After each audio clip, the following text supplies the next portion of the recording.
लहान बाळ सापडत नाहीये.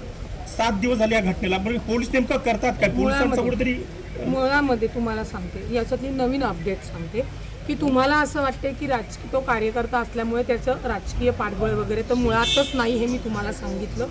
त्याच्यामध्ये सासूला अटक झालेली आहे, त्याच्यामध्ये नंदेला अटक झालेली आहे. आता राजेंद्र हगवणे हा पळून गेलेले, त्याचा तो ते सुशील हगवणे पळून गेलेले.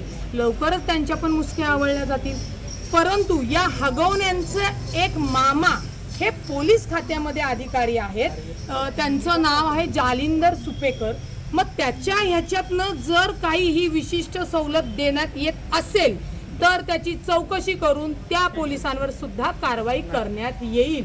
ही माहिती आम्ही काल नंतर न घेतलेली आहे.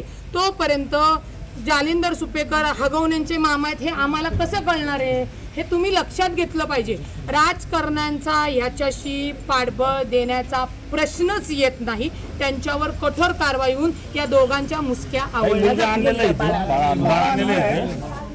पण एक घटना आहे असं वेगळी येते की अजितदादांच्या राष्ट्रवादीचे ते पदाधिकारी आहेत, कार्यकर्ते आहेत किंवा कोणते असेल ते.